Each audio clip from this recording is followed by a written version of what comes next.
नमस्कार दोस्तों, मैं आप सभी का अपने YouTube चैनल स्पाई ट्यूटोरियल में स्वागत करता हूं। उम्मीद करता हूं आप लोगों की तैयारी बहुत ही अच्छी चल रही होगी। जैसा कि आपको पता होगा कि इस सीरीज में हमने जो अपने रनिंग चैप्टर है उसके रिलेटेड जितने भी क्वेश्चन है वो सबका प्रैक्टिस करेंगे। पिछले लेक्चर में हम लोगों ने एचसी वर्मा के कुछ इंपॉर्टेंट क्वेश्चन देखे थे।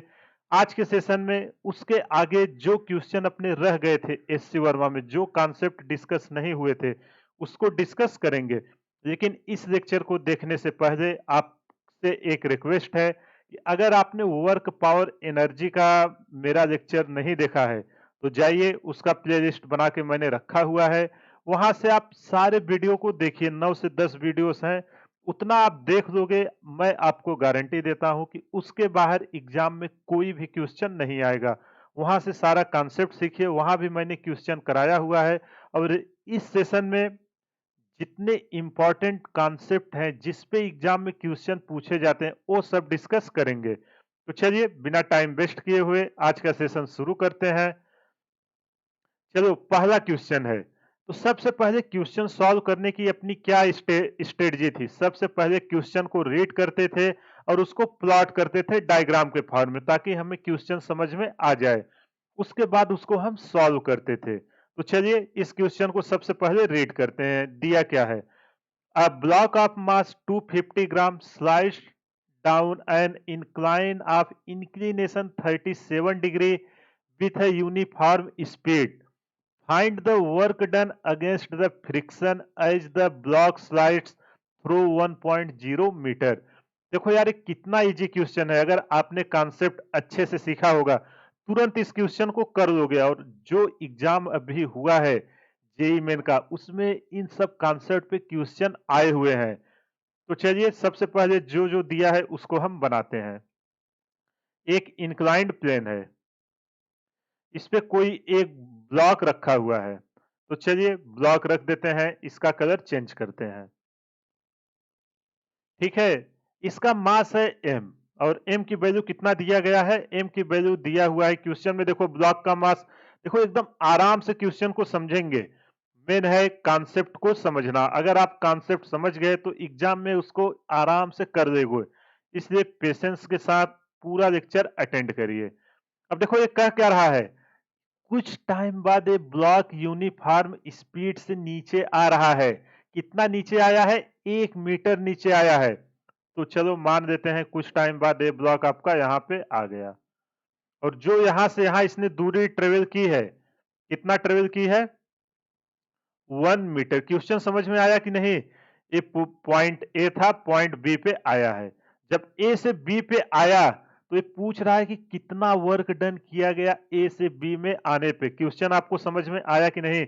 और किसके कारण? फ्रिक्शन के कारण।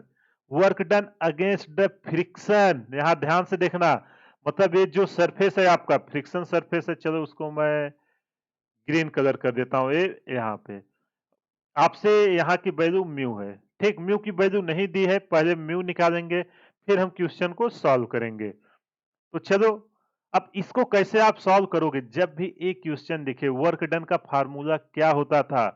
फोर्स इनटू फोर्स के डायरेक्शन में कितना डिस्प्लेसमेंट हुआ, उसके पहले अपने को फ्रिक्शन फोर्स चाहिए। चलो इसको रिजॉल्व करते हैं। जब इसका एक मास आएगा mg, यहां से एक आएगा आपका नॉर्मल जिसको r नाम दे रहे हैं। अगर ए 37 डिग्री है तो यहां भी 37 डिग्री बनेगा। और इधर आपका आएगा साइन कंपोनेंट और यहां आएगा आपका कॉस कंपोनेंट। यहां मैं लिख देता हूं एम जी कॉस थीटा, ये इसकी वैल्यू है। और यहां पे है आपका M G sine theta. I hope आपको ये समझ में आ गया होगा। अब क्या करना है? देखो, अगर ब्लॉक नीचे आ रहा है तो फ्रिक्शन फोर्स किधर लगेगा? ऊपर की तरफ लगेगा, स्मॉल एफ से जो लिखे हैं। तो चलो इसको सॉल्व करते हैं। तो देखो, अब क्या सबसे पहले हम करें? फ्रिक्शन फोर्स निकालते हैं। फ्रिक्शन फोर्स के लिए एफ इक्वल टू क्या होता है? म्यू इंटू जो नॉर्मल रिएक्शन है, नॉर्मल रिएक्शन को आर से दिखाए हैं तो आर। अब देखो, जब इसको आप बैलेंस करोगे तो यहां से आपका क्या आएगा, म्यू आर, एफ की वैल्यू आई है म्यू आर इक्वल टू, इस डायरेक्शन में क्या आया है आपका एम जी साइन थीटा। देखो ना इधर इसको कौन सा फोर्स आ रहा है, एम जी साइन थीटा, इसको मान देते हैं इक्वेशन 1। और आर इक्वल टू क्या है आपका एम जी कॉस थीटा। देखो इधर आर है, इधर एम जी कॉस थीटा आया है।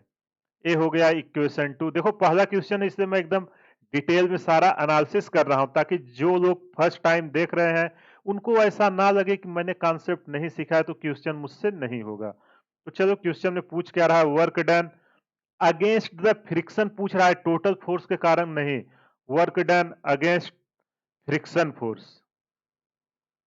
और फ्रिक्शन फोर्स क्या है म्यू आर, तो work done against friction force mu R equal to क्या हो जाएगा आपका म्यू, फोर्स की वैल्यू यही है ना mu R, F equal to, तो चलो यहां पुट करते हैं म्यू आर एस, और क्या आ जाएगा यहाँ साइन थीटा आएगा। ध्यान से देखना इसका हमने कंपोनेंट दिया हुआ है, तो चलो सब वैल्यू पुट करते हैं। आर की वैल्यू है एम जी, तो अपने को क्या चाहिए, देखो mu R S sine theta equal to क्या आएगा, जो इस फोर्स को बैलेंस कर रहा है इसके इक्वल टू आपका क्या निकल के आएगा M G sine 37 into S. तो यहाँ म्यू की वैल्यू रखने को अपने को जरूरत पड़े नहीं पड़े, म्यू से म्यू यहाँ क्या हो जाएगा चला जाएगा। तो चलो यहाँ उसकी वैल्यू पुट करते हैं M G into sine 37 into S. तो इसकी वैल्यू जब पुट करेंगे 0.250 इंटू 9.8, जी की वैल्यू साइन 37 की वैल्यू 3/5 इंटू 1, जब इसको सॉल्व करेंगे निकल के आएगा 1.5 जूल। तो कितना इजीली हमने इस क्वेश्चन को कर लिया, कुछ भी नहीं करना था। म्यू आर की वैल्यू यहाँ जो दिया था ना म्यू आर, यहाँ हमने म्यू आर की value M G sine theta put कर दिया है। यहाँ पे म्यू आर की value M G sine theta, तो यहाँ पे क्या हो जाएगा आपका निकल के आया बचा M G sine theta into S. यहाँ पे अगर आपका ना हो तो एक स्टेप लिख लेना ताकि आप कंफ्यूज ना हो कि साइन थीटा कहां से आपने ला दिया। आई होप आपको ये समझ में आ गया होगा। अगर कहीं भी कुछ भी प्रॉब्लम है आप वीडियो को पॉज करिए, एक बार फिर से कॉन्सेप्ट सीखिए, सारा डाउट आपका क्लियर हो जाएगा। चलिए अगला क्वेश्चन करते हैं। देखो ये कि बहुत ही अच्छा क्वेश्चन है, इसमें 3 पार्ट है और मैक्सिमम प्रोबेबिलिटी होती है वर्क पावर एनर्जी जब पूछा जाता है इस टाइप के क्वेश्चन आने के। तो चलिए इसको सॉल्व करते हैं। देखो इसका कॉन्सेप्ट जो वर्क पावर एनर्जी है, पहले ही लेक्चर में मैंने डिटेल में एक्सप्लेन किया है कि फ्रिक्शन किस डायरेक्शन में लगेगा। तो अगर आपने वो वीडियो नहीं देखा है पहले जाके वो वीडियो देखिए, फिर आप रिलेटिव मोशन कैसे होता है, फ्रिक्शन कैसे दोनों में फॉरवर्ड या बैकवर्ड लगेगा, उसका मैंने डिटेल में वहां डिस्कस किया हुआ है। तो चलिए इस क्वेश्चन को रीड करते हैं फिर इसको सॉल्व करेंगे। A block of mass m is kept over another block of mass m। देखो एक स्मॉल ब्लॉक m है, एक एक यहाँ एक ब्लॉक नीचे है जिसका मास m है, उसके ऊपर रखा गया है। बोल रहा है the system rest on a horizontal surface, जो आपका सिस्टम है अभी रेस्ट पे है हॉरिजॉन्टल सरफेस में। A constant horizontal force F, यहाँ पे एक F फोर्स इस पे लग रहा है। If acting on the lower block produces an acceleration, acceleration की वैल्यू दे दिया, चलो acceleration दे दिया तो क्वेश्चन काफी इजी हो गया है, अपने को कुछ नहीं करना है, आराम से सारा हम निकाल लेंगे। A equal to F by 2m plus capital M in the system, the two blocks always move together। देखो दोनों ब्लॉक हमेशा साथ में ही मूव करेंगे, ऐसा नहीं कि आप इस पे फोर्स लगा रहे हो तो स्लिप होके पीछे चला जाएगा, ऐसा कंडीशन नहीं देना है। दोनों ब्लॉक अपने साथ में ही मूव करेंगे, ऐसा क्वेश्चन में बोला है। तो पूछ क्या कर रहा है, find the coefficient of kinetic friction between the bigger block and the horizontal surface. तो आपसे पूछ रहा है कि आपको काइनेटिक फ्रिक्शन बताना किसके किसके बीच, bigger block and the horizontal surface, इस ब्लॉक और हॉरिजॉन्टल सरफेस के बीच कितना फ्रिक्शन आया उसको आपको बताना है। दूसरा पूछ रहा है find the frictional force acting on the smaller block, smaller block पे कितना फ्रिक्शन फोर्स एक्ट कर रहा है आपको वो बताना है। तीसरा बताना है find the work done by the force of friction on the smaller block by the bigger block during a displacement D of the system. तो चलिए इस क्वेश्चन को सॉल्व करते हैं। तो सबसे पहले जब भी ऐसा क्वेश्चन आए आपको क्या कर लेना है, एफबीडी बनाना है, फ्री बॉडी डायग्राम। तो चलिए फ्री बॉडी डायग्राम बनाते हैं। सबसे पहले किसका बनाएंगे, स्मॉल एम का बनाते हैं। ध्यान से देखो स्मॉल एम है, पहले कैपिटल एम का बना लेते हैं तो आपको स्मॉल एम इजीली समझ में आ जाएगा। ठीक है, यहाँ F B D free body diagram of capital M. अब देखो इसका मास m है तो एक ग्रेविटी फोर्स आएगा जिसको बोलेंगे mg। m है कैपिटल mg। यहां से एक नॉर्मल फोर्स आ रहा है, चलो उसको नाम दे देते हैं r2। और इस पे एक फोर्स लगा के खींचा जा रहा है, इस पे फोर्स इसी पे लगाया गया है ना। यहाँ देखो इसका एफबीडी बना रहे हैं। अब देखो फ्रिक्शन फोर्स कहां कहां लगेगा, जो देखो दो सरफेस कांटेक्ट में है तो इस पे दो फ्रिक्शन फोर्स आएंगे। एक तो ये सरफेस लगाएगा और दूसरा ये जो स्मॉलर ब्लॉक है वो लगाएगा। इसको आप ध्यान से समझिएगा। तो जो नीचे लगा रहा है उसको मान लेते हैं कितना लगाएगा, म्यू एन होता है और आर की वैल्यू है म्यू एम जी टू। तो ये लगाएगा mu R two, friction force mu N होता है ना नॉर्मल रिएक्शन। अब इधर एफ लग रहा है तो इधर आपका क्या लगेगा, मास इनटू एक्सेलरेशन, एक ये फोर्स आएगा। इसके बाद देखो अपर वाला फ्रिक्शन फोर्स फिर आएगा। अब देखो जब ए इस डायरेक्शन में मूव करेगा तो अपर ब्लॉक आपका किधर जाने की कोशिश करेगा, पीछे। और जो अपर ब्लॉक पे है उस पे फ्रिक्शन आगे लगेगा। तो चलो अपर ब्लॉक का बना देते हैं, फिर इसका डायरेक्शन हम यहाँ पे लिखेंगे। तो यहाँ पे पहले आएगा एम जी। देखो अगर एफ बी डी आपने बना लिया ना, आपका सारा काम वहां पे हो जाएगा। अब इस पे देखो क्या लगेगा, इस पे एक आपका फ्रिक्शन फोर्स आएगा। और जब ए ब्लॉक आगे जाएगा तो इस पे फोर्स किधर लगना, ए ब्लॉक ऊपर वाला किधर जाने की कोशिश करेगा, पीछे की तरफ जाने की कोशिश करेगा। तो जब पीछे की तरफ जाने की कोशिश करेगा तो फ्रिक्शन फोर्स किधर लगेगा, आगे की तरफ, म्यू आर वन। और यहाँ पे आपका क्या है, जो इसका अपोज करेगा मोशन एम ए। यहां तक किसी को कुछ प्रॉब्लम है। अब देखो जब इस ब्लॉक पे फ्रिक्शन फोर्स फॉरवर्ड लग रहा है तो न्यूटन के थर्ड लॉ, जो उनका थर्ड लॉ था उसके according equal force same amount का अपोजिट डायरेक्शन में लगेगा। मतलब यहाँ कितना आएगा, म्यू आर वन। देखो यार अगर बहुत लोगों को इसकी एफबीडी समझ में ही नहीं आती, वो रट्टा तो मार देते हैं लेकिन कॉन्सेप्ट नहीं समझ में आते हुआ क्या है। यहाँ आपका ये फॉरवर्ड में जा रहा था जिसके कारण न्यूटन थर्ड लॉ जो है उसके कारण इक्वल एंड अपोजिट रिएक्शन आपका बैकवर्ड डायरेक्शन में आएगी। तो चलिए अब एक एक को सॉल्व करते हैं। सबसे पहले हमसे ए पूछा है तो चलो एम ए इक्वल टू, देखो यहाँ एम ए इक्वल टू हम क्या लिख सकते हैं, म्यू इंटू आर वन। यहां तक किसी को कुछ प्रॉब्लम है तो बोलो। और आर वन की वैल्यू क्या है, आर वन की वैल्यू है स्मॉल एम जी। चलो अब आगे सॉल्व करते हैं। M A equal to mu M G. यहां तक किसी को कुछ प्रॉब्लम है तो बोलो। एम से एम कैंसिल हो गया और ए इक्वल टू निकल के आया है म्यू जी। यही निकल के आया है ना। देखो म्यू की वैल्यू चाहिए तो म्यू इक्वल टू मैं क्या लिखूंगा, ए बाई जी। और ए की वैल्यू कितनी है, ए की वैल्यू है आपकी, यहां ध्यान से आप देखो ए की वैल्यू क्वेश्चन में दिया हुआ F by two M plus M. तो इसको यहां पुट करते हैं। ए की वैल्यू है F by two small M plus capital M. और नीचे क्या है आपका जी है। ये आपका आ गया फ्रिक्शन कोफिशिएंट। म्यू की वैल्यू जो पहला पूछा था, find the coefficient of kinetic friction between the bigger block. देखो सरफेस आइडेंटिकल है तो दोनों पे फ्रिक्शन फोर्स सेम ही आएगा, चाहे यहां पूछे चाहे यहां पूछे। फर्स्ट पे कैलकुलेशन करना आसान था इसलिए हमने पहले पे निकाला। ये रहा आपका पहला आंसर। तो चलिए अब बी देखते हैं। बी में क्या पूछ रहा है, find the friction force acting on the smaller block. Smaller block पे फ्रिक्शन फोर्स कितना एक्ट किया, ये तो यार एकदम इजी है। एफ इक्वल टू क्या है, म्यू इंटू आर। तो चलो म्यू की वैल्यू अभी हमने निकाला है, कितनी निकल के आई है ऊपर देखो, F by two M plus M. देखो ये इस क्वेश्चन में कुछ नहीं है, केवल कैलकुलेशन है। और आर की वैल्यू कितनी है एम जी, जी से जी कैंसिल हो गया और फ्रिक्शन फोर्स की वैल्यू निकल के आई है आपका M F divided by two M plus M. ये हो गया आपका बी का आंसर।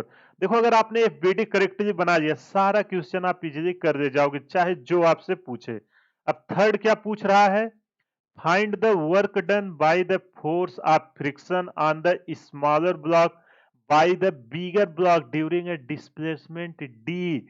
अब ये जो पूरा सिस्टम है ना वो डी डिस्प्लेसमेंट मूव कर गया है।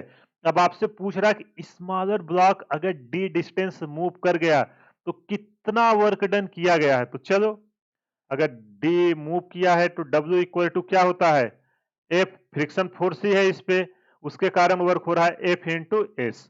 और हमने एफ की वैल्यू निकाली है, क्या निकाला M capital F divided by two M plus M. और कितना डिस्टेंस से मूव किया है डी डिस्टेंस मूव किया है तो वर्क डन इक्वल टू आ जाएगा M F D divided by two M plus M. देखो यार ये बहुत ही इंपॉर्टेंट क्वेश्चन है, इसको आप एक बार खुद से करिएगा। सिमिलर कॉन्सेप्ट पे जेई ने कई बार क्वेश्चन पूछे हैं, जेई या नीट ने, इसलिए कॉन्सेप्ट को अच्छे से समझना क्योंकि इस पे क्वेश्चन फिर से आने की प्रोबेबिलिटी बहुत ही ज्यादा है। चलिए अगला क्वेश्चन सॉल्व करते हैं। अगर कहीं भी कुछ भी दिक्कत हो या आपसे कोई क्वेश्चन ना सॉल्व हो रहा हो तो आप हमें कमेंट में भेजा करिए, मैं आपको उसका सॉल्यूशंस जरूर प्रोवाइड करूंगा। चलो ये भी एक बहुत ही अच्छा क्वेश्चन है। आज जितने क्वेश्चन लेके आए हैं ना ये सब जेई एडवांस जेई मेन या नीट में इसका कोई ना कोई पार्ट पूछा जाता है। ऐसा मत सोचना कि नीट वाले के एडवांस क्वेश्चन है हम नहीं करेंगे, सेम कॉन्सेप्ट आपकी नीट में यूज होगा, इसलिए सारे क्वेश्चन को आप अटेंड करिए।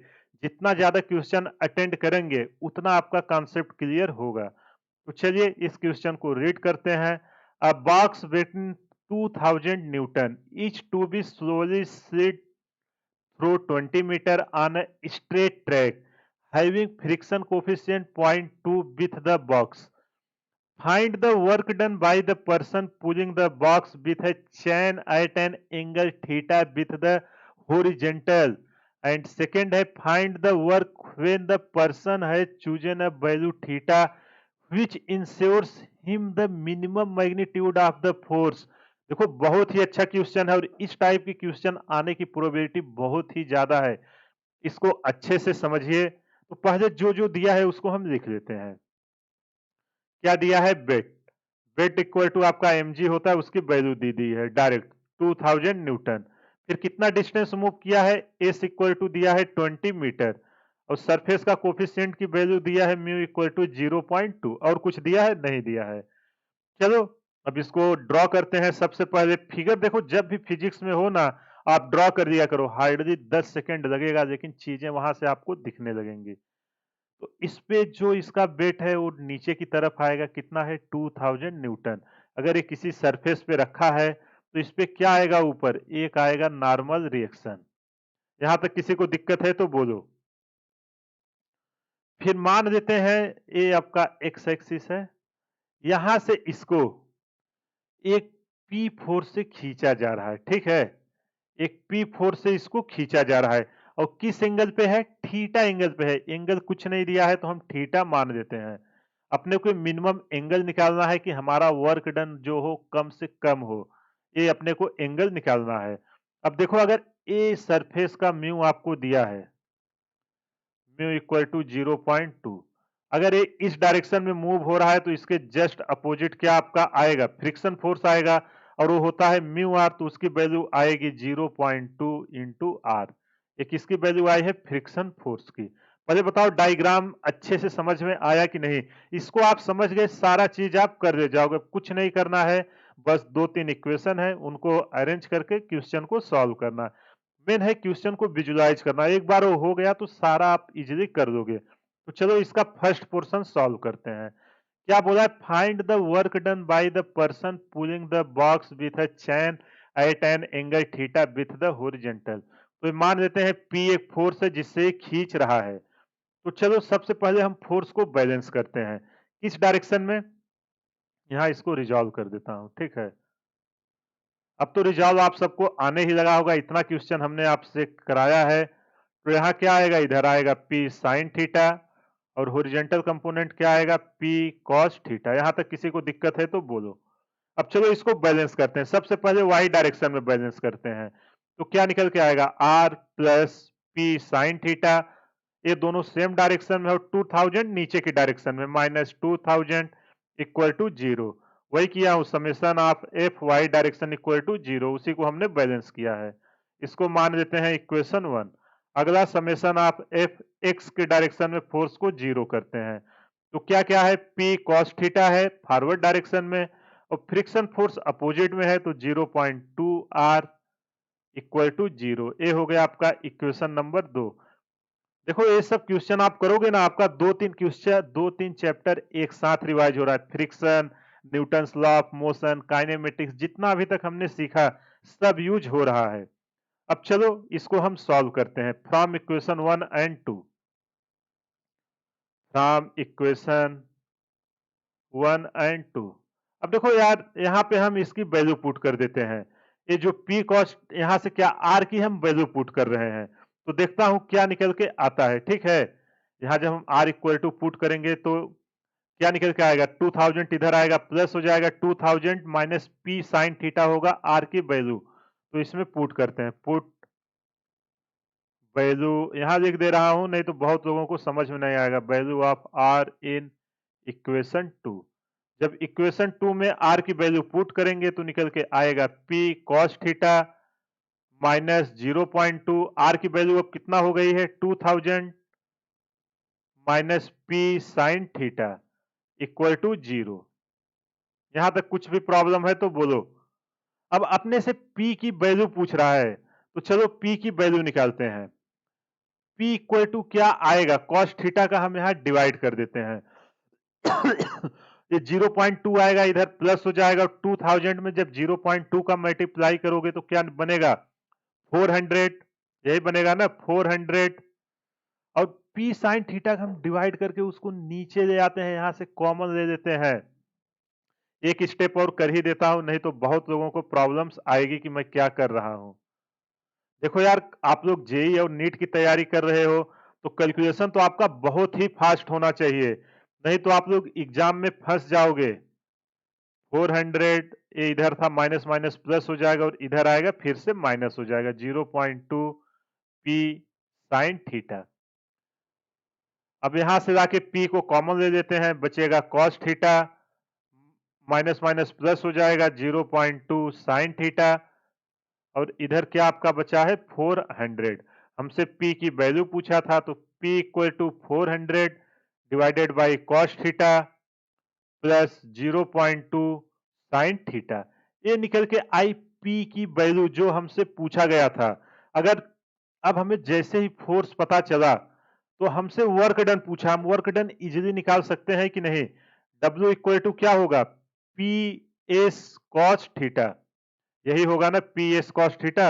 और थीटा यहाँ कितना है, थीटा इक्वल टू जहां यहाँ है 0 डिग्री, वर्क और इसके बीच में, ऊपर वाले में मत समझना, P एंड S के बीच में है थीटा, वो एंगल P और हॉरिजॉन्टल वाला मत समझ लेना।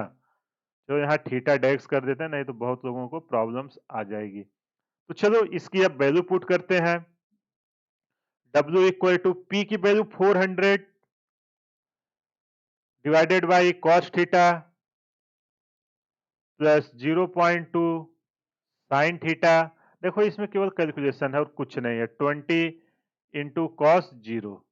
जब इसको सॉल्व करेंगे निकल के आएगा W इक्वल टू 8000, ये 400 का 20 में करोगे यही आएगा ना 8000 डिवाइडेड बाई, अब मैं नीचे क्या करता हूं ना, 0.2 cos थीटा कॉमन ले लेता हूं, 0.2 cos थीटा कॉमन ले लेता हूं, तो यहाँ पे क्या बचेगा 1 by 0.2 plus sine theta by cos theta, sine theta by cos theta यही बचेगा ना। और sine theta by cos theta क्या होता है, टेन थीटा होता है, और 0.2 ऊपर जाएगा तो क्या हो जाएगा, इसका मल्टीप्लाई हो जाएगा, 5 आ जाएगा। तो वर्क डन इक्वल टू जो निकल के आया 4123 40,000। देखो 0.2 था तो ऊपर एक शून्य बनेगा और 2 से डिवाइड हो जाएगा। 80,000 को जब 2 से डिवाइड करेंगे 40,000 आएगा। और यहाँ पे आपका क्या था ऑलरेडी कॉस थीटा था ना, यहाँ देखो यहाँ जीरो नहीं करते हैं, चलो इसको हटा ही देते हैं, एक साथ रखते हैं। ठीक है, अभी हमें पता नहीं है कि क्या होगा, उसको करेक्शन कर देना। यहाँ जब हम इसको 4000 कॉस थीटा रखेंगे तो कॉस थीटा से क्या हो जाएगा आपका, इसको करेक्शन कर देना, सॉरी इसके, तो कॉस थीटा से आपका एक कट जाएगा, नीचे बचेगा आपका 1/0.2, तो ये बचेगा 5 प्लस tan थीटा। ये आया आपका वर्क डन, इसको मान देते हैं इक्वेशन नंबर 3। तो जो वर्क डन की वैल्यू निकल के आई है, कितनी निकल के आई है, 40,000 divided by 5 plus tan theta. अब अपने को पहला पार्ट हो गया, दूसरा पूछ रहा है कि मिनिमम एंगल निकालना है कि ताकि मिनिमम वर्क डन हो जब थीटा आपका, देखो यहां ध्यान से, अगर थीटा मिनिमम होगा तो वर्क डन मिनिमम होगा।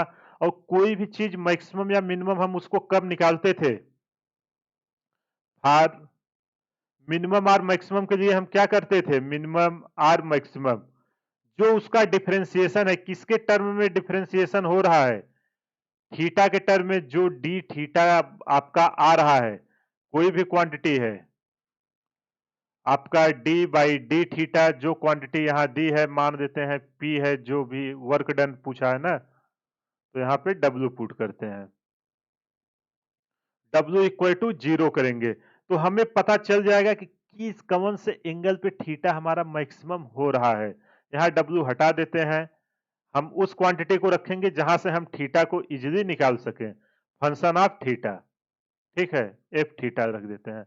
हमें थीटा की वैल्यू चाहिए, हम ऐसा इक्वेशन यूज करेंगे जहां से हमें वैल्यू इजीली पता चल जाए। तो नीचे देखो क्या था, अगर हमारा ये नीचे का टर्म जो है, अगर इसको हम सॉल्व कर दें फ्रॉम इक्वेशन एंड 1 एंड 2 से, तो 400 जीरो हो जाएगा। अगर हम इसको सॉल्व करके थीटा निकाल दें, उसी पे हमारा मैक्सिमम होगा कि नहीं, तो चलो यहां लिख देता है फ्रॉम इक्वेशन 1 एंड 2, इससे अपना क्या आया था, D D by D theta, क्या टर्म है, कॉस थीटा, नीचे के term plus 0.2 sine theta equal to 0। अब जब कॉस थीटा का करोगे आएगा माइनस साइन थीटा, और इधर प्लस 0.2 कांस्टेंट है, और साइन थीटा का क्या डिफरेंशिएशन होता है, कॉस थीटा इक्वल टू 0। यहां से जब डिवाइड करेंगे तो tan थीटा इक्वल टू निकल के आएगा 0.2। जैसे ही tan थीटा इक्वल टू 0.2 आया, यहाँ पे अपना वर्क डन क्या आया है, 5 प्लस tan थीटा।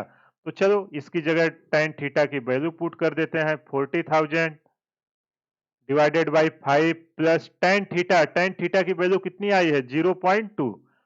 तो इसको पुट करेंगे, जब इसको सॉल्व करेंगे तो वर्क डन की वैल्यू आएगी 7690 joule.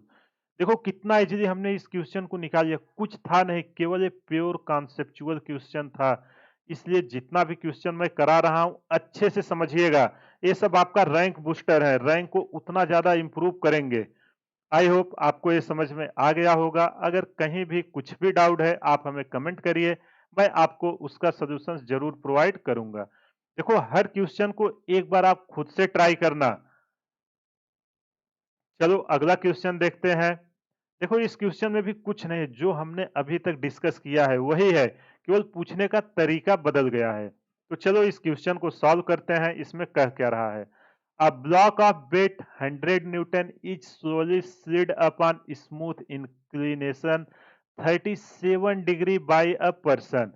Calculate the work done by the person in moving the block through a distance of 2 meter if the driving force is। देखो एक दो केस दिया है, पहला है parallel to the inclined plane, दूसरा है इन द हॉरिजॉन्टल डायरेक्शन।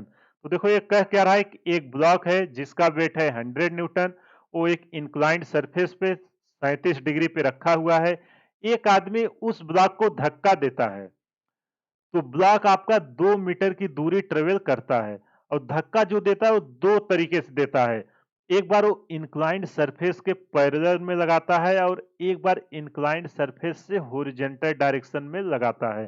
दोनों केस में आपको बताना है कितना वर्क डन हुआ है। तो चलो सबसे पहले पहला केस डिस्कस करते हैं। इंक्लाइंड का तो हमने इतना क्वेश्चन किया है अब तक, तो आपको रिजॉल्व करना ये सब याद हो चुका होगा। ये है 37 डिग्री, यहाँ से एक ब्लॉक है, ठीक है। ब्लॉक का वेट है कितना, 100 न्यूटन, मतलब mg की वैल्यू है 100। यहाँ से F फोर्स धक्का मारा गया है, ठीक। अब ब्लॉक क्या करेगा, नीचे आना शुरू किया, और नीचे कितना दूर तक आया है, नीचे आपका आया है 2 मीटर तक नीचे आया है। पहला केस ले रहे हैं, देखो जो फोर्स है इंक्लाइंड सरफेस के पैरेलल में है, तो जब इसको रिजॉल्व आप करोगे, ये एंगल कितना होगा 37 डिग्री, इधर आपका क्या निकल के आएगा 100 cos 37, और इधर निकल के आएगा 100 साइंस 37। कोई दिक्कत तो बोलो। अब देखो जो जो डेटा दिया है एक बार लिख भी देते हैं। W equal to 100 newton, theta की वैल्यू कितनी दी है 37 डिग्री, और कितना डिस्प्लेसमेंट मूव किया है S इक्वल टू 2 मीटर। तो चलो इस केस में निकालते हैं। F इक्वल टू क्या आएगा, F equal to M G sine theta, F equal to वही आ रहा है ना, F equal to M G sine theta. तो चलो इसकी वैल्यू पुट करो, 100, एम जी की वैल्यू 100 है पूरा ना। देखो इसमें अगर कहीं भी आपको कुछ भी प्रॉब्लम हो तो बोलो। अगला है साइन 37, और साइन 37 की डिग्री का मान होता है आपका कितना 0.6, 100 इंटू 0.6। जब इसको हम सॉल्व करेंगे ये निकल के आएगा 60 न्यूटन। जैसे ही फोर्स निकल के आया, अब वर्क डन देखो इसके पैरेलल में लग रहा है, और डिस्प्लेसमेंट भी इसके पैरेलल में ही है, तो work done equal to force into displacement. Cos theta करेंगे वो तो जीरो हो जाएगा, एफ और एस सेम डायरेक्शन में मतलब है। देखो एफ और एस अपोजिट में है, यहां मैं डाल देता हूं। थीटा जो इनके बीच निकल के आया है वो कितना निकल के आया है 180 डिग्री।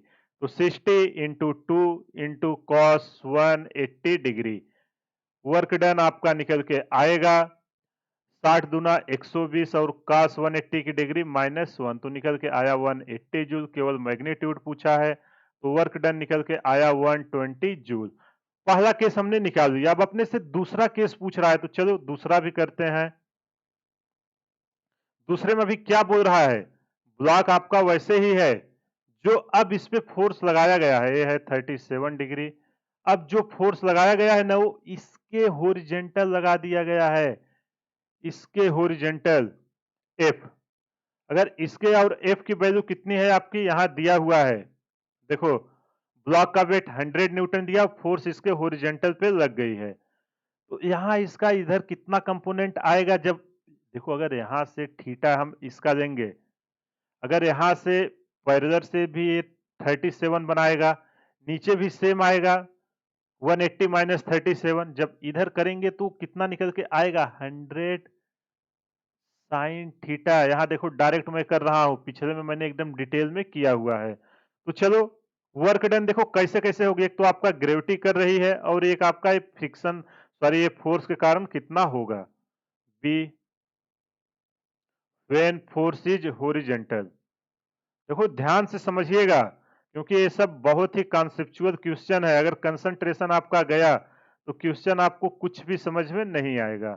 जब फोर्स आपका हॉरिजॉन्टल है तो हम क्या बोलते थे, work done by force plus work done by gravity equal to change in kinetic energy, यही तो होता था ना। और एकदम स्लोली मूव कर रहा है तो हम काइनेटिक एनर्जी भी क्या मान देंगे, जीरो मान देंगे। तो work done by force equal to minus work done by gravity, और वर्क डन बाय ग्रेविटी कितना होगा आपका, work done by gravity equal to minus 100 into sine 37, और कितना नीचे आया है 2 मीटर नीचे आया है, तो -2 work done by gravity equal to निकल के आया -120 जूल। और जब वर्क डन बाय फ्रिक्शन निकाल sorry work done by force निकालेंगे, जब उसके हॉरिजॉन्टल है minus into -120 joule, minus minus plus हो जाएगा। वर्क डन बाय फोर्स जब उसके हॉरिजॉन्टल है निकल के आएगा 120 जूल। तो कितना इजीली हमने इस क्वेश्चन को निकाल लिया, यहाँ इसका हमने रिजॉल्व किया है, कंफ्यूज मत होना इसको हमने कैसे किया। अगर कहीं भी कुछ भी डाउट है तो आप बोलिए। आई होप आपको ये क्वेश्चन समझ में आ गया होगा। अगर नहीं आया है आप हमें कमेंट करिए, मैं आपको उसका सॉल्यूशन ज़रूर प्रोवाइड करूँगा। तो आपने एक देखा कि चाहे फोर्स इसके इंक्लाइंड लगाएँ, चाहे इस सरफेस के हॉरिजॉन्टल में लगाएँ या पैरेलल लगाएँ, दोनों केस में आंसर सेम आ रहा है। तो कभी-कभी इस कॉन्सेप्ट पे भी एग्ज़ाम में आपसे क्वेश्चन पूछता है। आई होप आपको ये समझ में आ गया होगा। चलिए अगला क्वेश्चन करते हैं ताकि आपकी अंडरस्टैंडिंग और अच्छे से क्लियर हो जाए। अभी देखो हमने इतना क्वेश्चन किया, अब आपको काफी सारे कॉन्सेप्ट समझ में आने लगे होंगे। अब जो क्वेश्चन बचे हैं मैं चाहता हूं आप वीडियो को पॉज करें और खुद से एक बार ट्राई करें। देखो जब तक आप खुद से नहीं ट्राई करोगे आप एग्जाम में क्वेश्चन नहीं सॉल्व कर पाओगे। अगर आपसे सॉल्व होता है तो बहुत ही अच्छी बात है, नहीं होता तो मैं आपको सॉल्यूशंस प्रोवाइड कर रहा हूं। आप देखिए कि क्या मिस्टेक्स हो रही है जो आप इसको सॉल्व नहीं कर पा रहे हो। तो चलिए इस क्वेश्चन को रीड करते हैं फिर इसको सॉल्व करते हैं।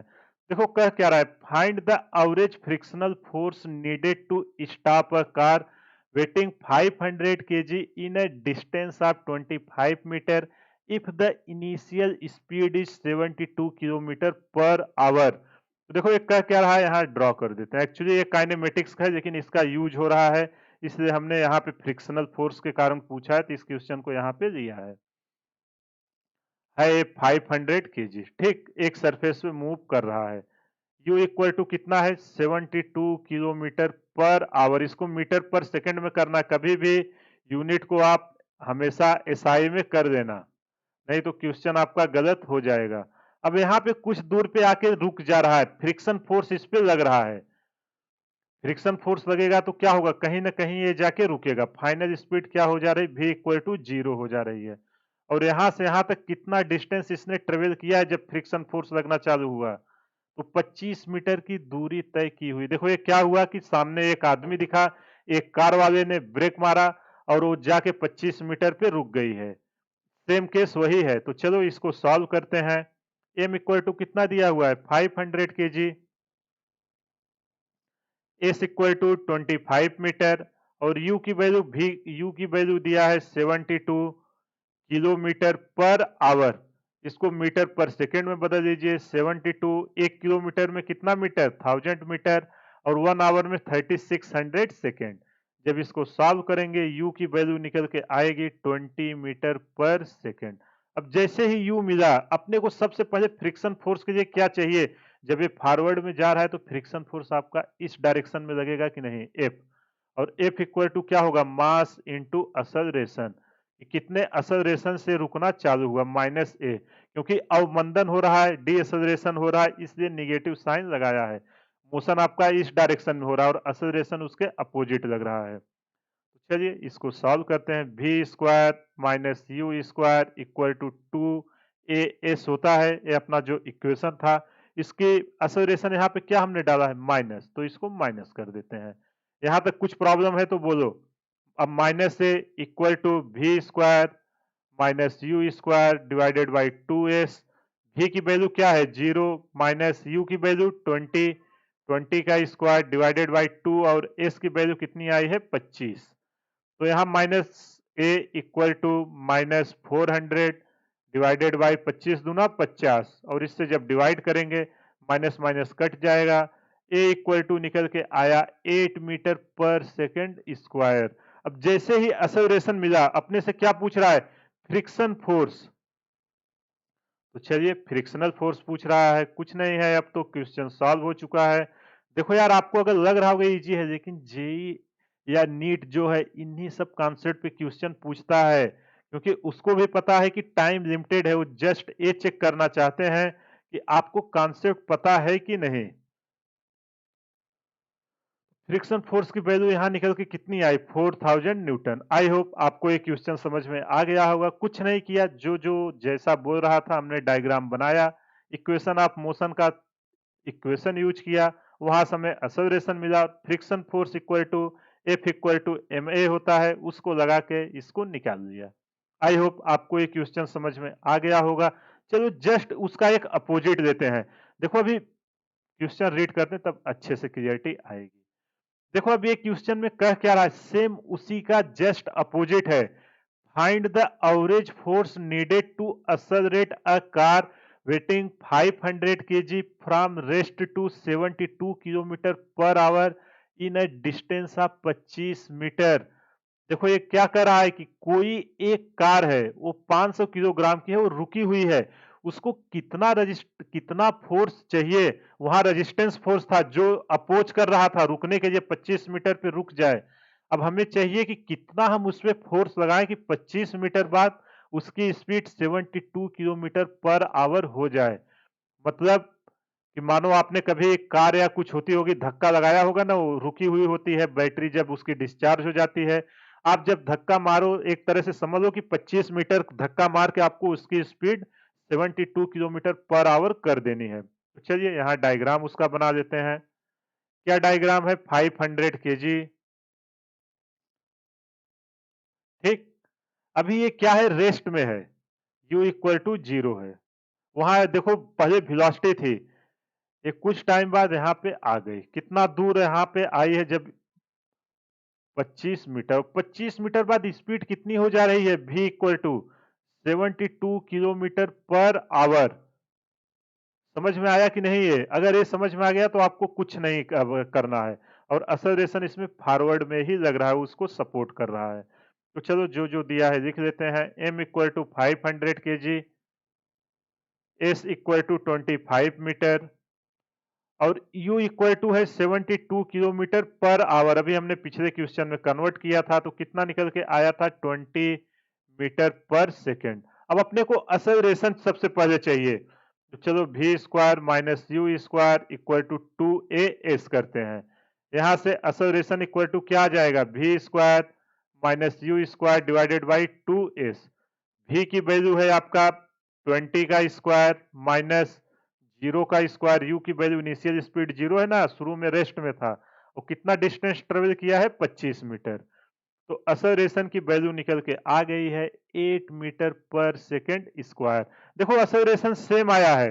अब जब एक्सेलरेशन सेम आया है तो आपका फ्रिक्शन फोर्स भी, सॉरी, वो फ्रिक्शन फोर्स क्या आएगा? वो भी सेम ही आने वाला है, मास तो सेम है। तो चलो कितना फोर्स इसको चाहिए?